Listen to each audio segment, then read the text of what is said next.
siguiendo a la presentación anterior que tenía que ver con la historia natural de la enfermedad, bueno, vamos a ver cómo se relaciona esto de la enfermedad, digo, la historia natural de enfermedad con las acciones de salud pública.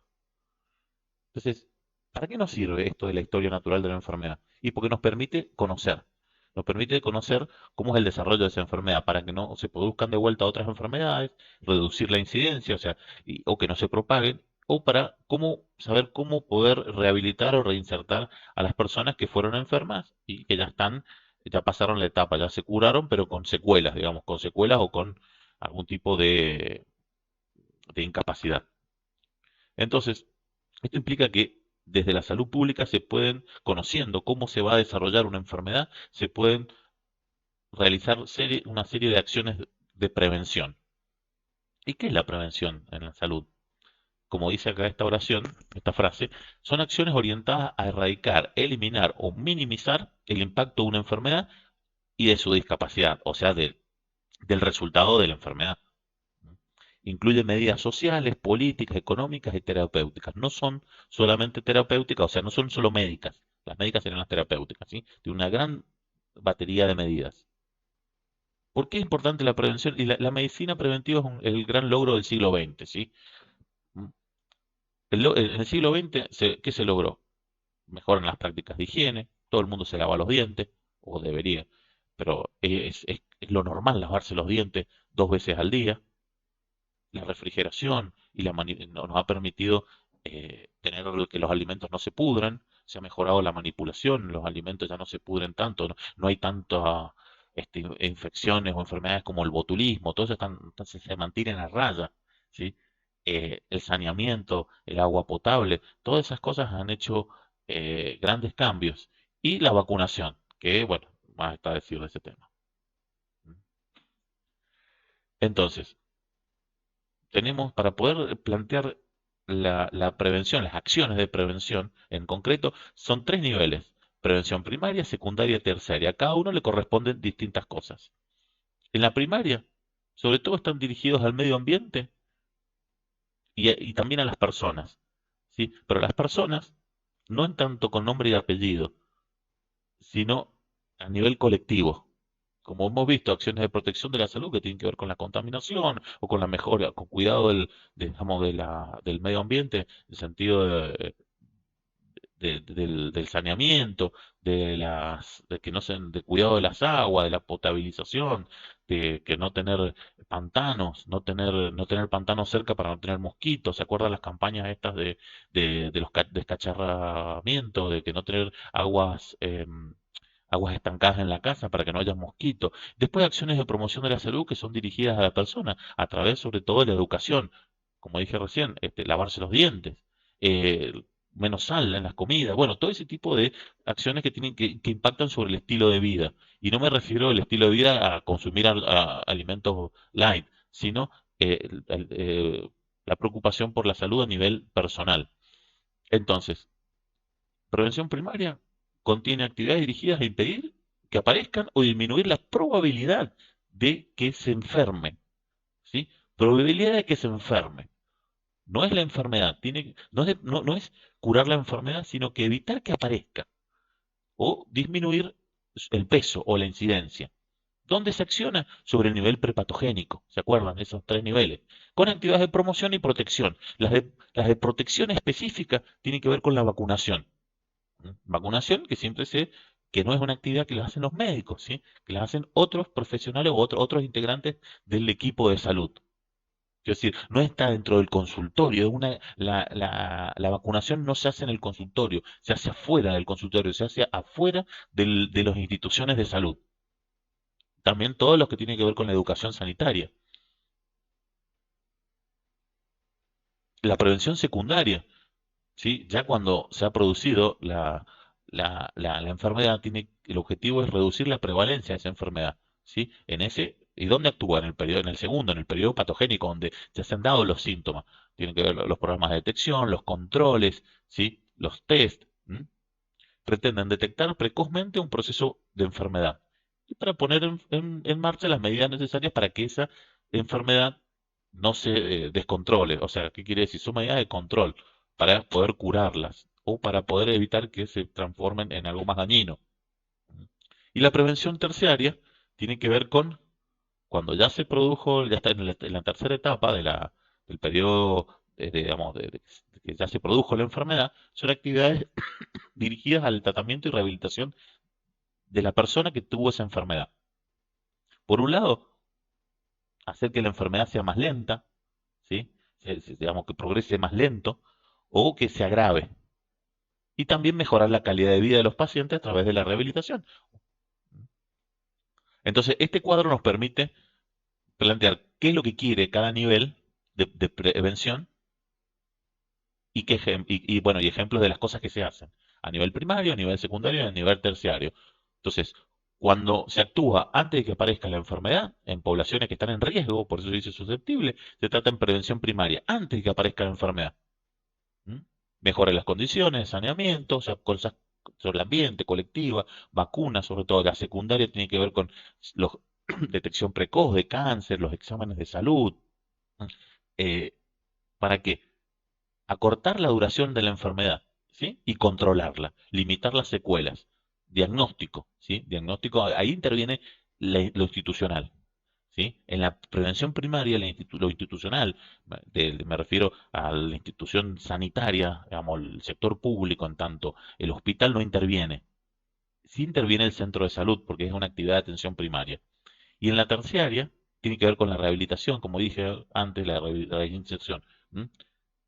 Personas que tienen enfermedades irreversibles no se o que no se dispone de tratamientos efectivos.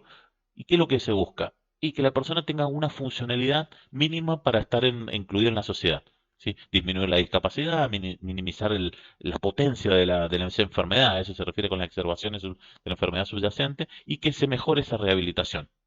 Entonces, bueno, este es un cuadro que nos permite ver cómo los niveles de prevención y los niveles de inversión. ¿Sí? Siempre la prevención es lo más barato. ¿Mm? La prevención, este cuadrito que muestra que prevenir es más barato que curar. Y la prevención terciaria es lo más caro. Sobre todo, imagínense todo lo que es rehabilitación, prótesis y ese tipo de cosas. Entonces, vamos a ver qué se trata cuando estamos hablando de promoción de la salud. ¿Sí? Prevención tiene que ver con cuestiones que son inespecíficas, no son acciones médicas las de promoción. Después tenemos la prevención que son específicas, que en algunas entra, sobre todo en la secundaria y en la terciaria. Pero la promoción y la protección son acciones inespecíficas, no se hacen sobre personas en particular con nombre en un consultorio, sino se hacen fuera de las instituciones. ¿Mm? Ahí está. En ambientes generales, ambientes especiales, control de productos de consumo, ¿sí? Alimentos que están controlados, higiene de los alimentos, para que todos los locales que venden comida deben estar habilitados para higiene de los alimentos, la higiene y seguridad de las condiciones de los lugares de trabajo, los lugares públicos, el cuidado del agua, el aire, la recolección de residuos. ¿Mm? Son todas esas, se refiere a cuestiones de protección de la salud que donde no interviene el sistema de atención. ¿Mm? Enfoca tanto al individuo como al ambiente y buscando superar ese modelo centrado en el paciente, en el médico, usuario, proveedor, o sea, usuario, lo asistencial. Esto quiere decir, esto está fuera de lo asistencial la promoción de la salud. Se hace fuera del ámbito asistencial de la salud. Y este tema de la promoción de la salud es básico a la atención primaria, ¿sí? Porque lo que intenta es que la persona misma se haga cargo de su propia salud, no que vaya a un lugar y ahí, bueno, ahí le van a decir qué es lo que tiene que hacer, sino que tiene que ver con su empoderamiento, su participación comunitaria, ¿sí? La participación en las decisiones sobre su salud, ¿sí? Y tiene que ver con, ¿se acuerdan los determinantes de salud? Crear condiciones de salud más que un modelo curativo de que reducir la enfermedad. ¿M? Decía yo hace un ratito lo de promoción lo de participación comunitaria para que las mismas personas se preocupen por su salud, ¿m? Desde un punto positivo. No preocuparse en el sentido de ir al médico, sino que previamente de las condiciones materiales para mantenimiento de la salud.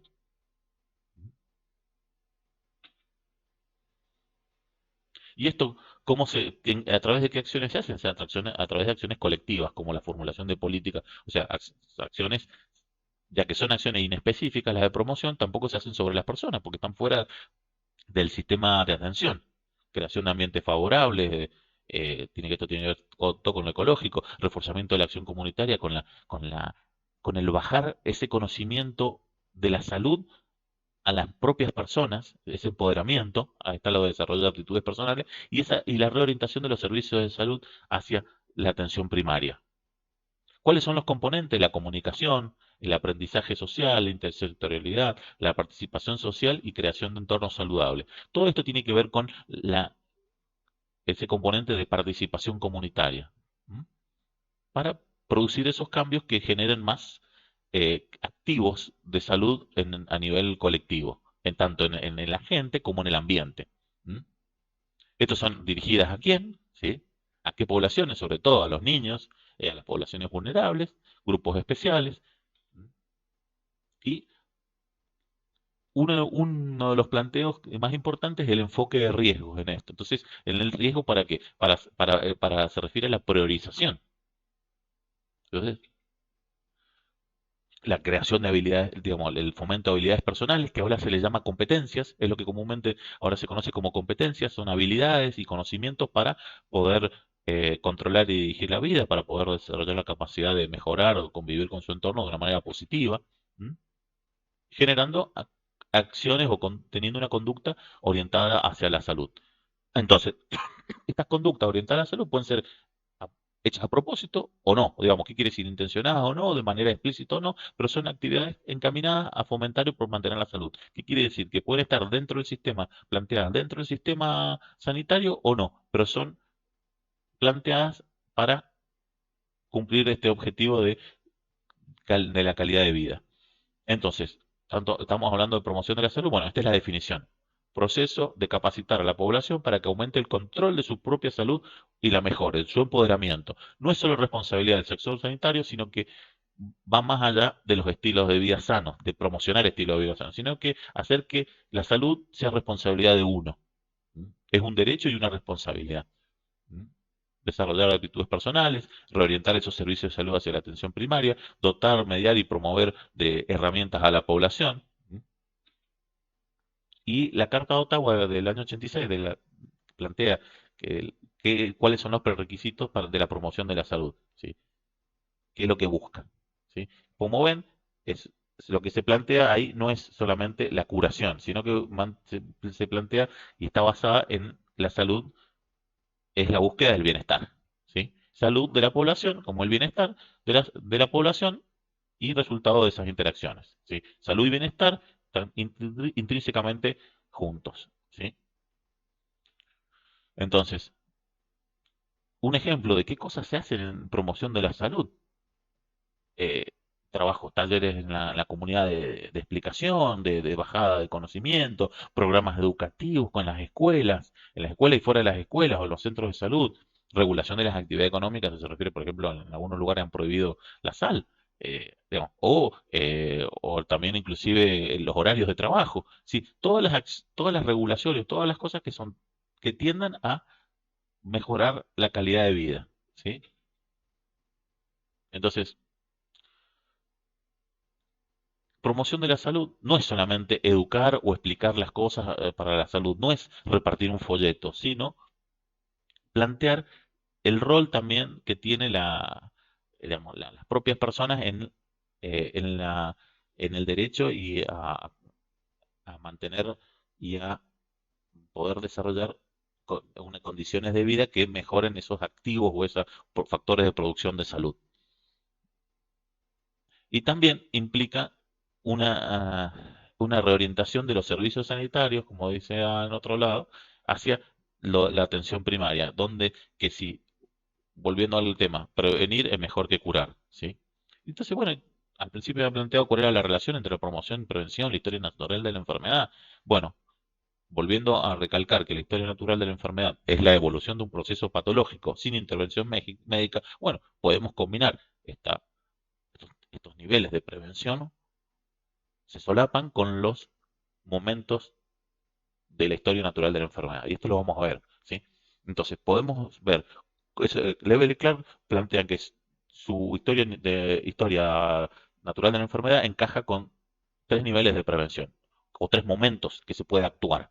Un momento de actuación es el de la promoción de la salud y la protección específica de la prevención primaria, ¿sí?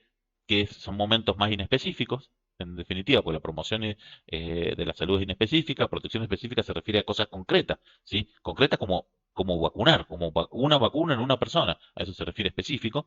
Luego, cuando ya se ha desarrollado la enfermedad, el diagnóstico, el control, digamos, y la limitación de ese riesgo, o sea, encauzamiento de esa enfermedad, y luego las acciones de rehabilitación, ¿sí? Esto lo podemos ver, esas tres las dividimos, ese cuadro también se puede transformar en esto, ¿sí? Tenemos cuatro fases de susceptibilidad, que donde hay un riesgo que todavía la persona no ha habido, no se ha dado la enfermedad, una fase presintomática donde ya se ha producido, una fase clínica donde ya hay síntomas claros y evidentes, y después una fase de invalidez o muerte, ¿sí? Y esto se combinan con digamos, tres acciones, ¿sí?